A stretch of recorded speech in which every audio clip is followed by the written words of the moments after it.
الان یه جوونی ازدواجش دیر شده باشه، همچین حق به جانب میگه ببین من چند ساله میخوام ازدواج کنم، بابام مادرم نمیذاره یا فلان مانع هست، آخه آدم تنهایی نابود میشه.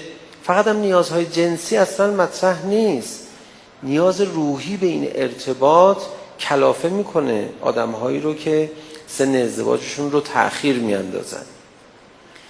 این که حالا یه پرانتز عرض بکنم، نیاز روحی برای ازدواج انقدر بالاست که وقتی نبود آدمها دچار معصیت بشن، امر زیاد بعیدی نیست.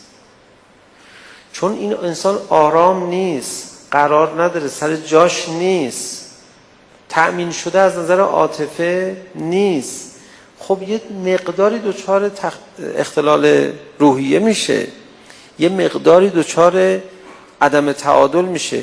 تو این وضعیت عدم تعادل روحی طبیعی گناه بکنه.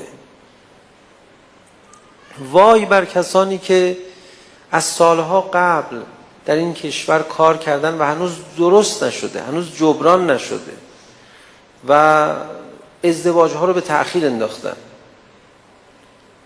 سن ازدواج ها رو بالا بردن. اینها ضربات مهلکی به جامعه میزنه. از زمان طاغوت غربی ها اومدن مملکت ما رو یه جوری تحت تاثیر قرار بدن، فرهنگش رو، که ازدواج به تأخیر بیفته.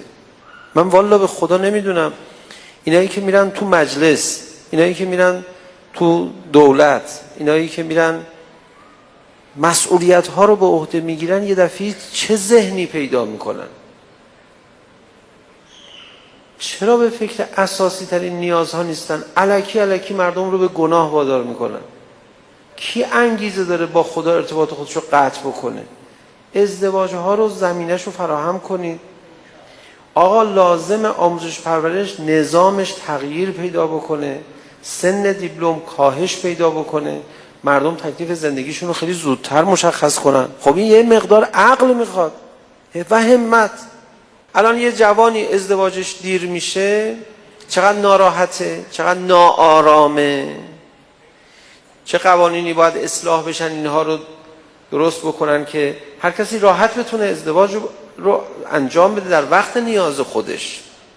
بگذاریم از فرهنگ بسیار زشت بعضی از پدر مادرها که پسر جوانش میاد پیش من، باور کنید کم نبوده مواردی که مهندسی داره میخونه یا داره پزشکی میخونه، میگم میخوام ازدواج کنم، همکلاسی خوبم دارم، میخوایم با هم ازدواج کنیم، آدم خوبی هم هست، جوونم جوون با حیا، میگه چند ساله مادرم اجازه نمیده، میگه باید تخصص پزشکی تو بخونی بعداً بری ازدواج کنی.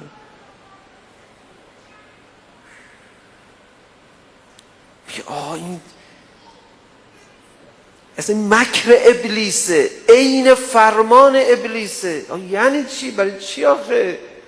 روحش و شخصیتش رو نابود میکنی برای عنوان پزشکی. ازدواج خوبی بکنه تخصصش هم بهتر خواهد گرفت. مگه جوان تو رباته؟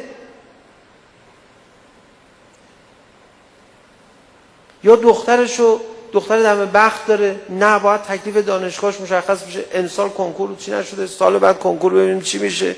حالا مثلا رفتن یا نرفتن دانشگاه مگه چقدر اهمیت داره نسبت به اصل وجود او، اصل آرامشش، اصل ارتباطش با خدا؟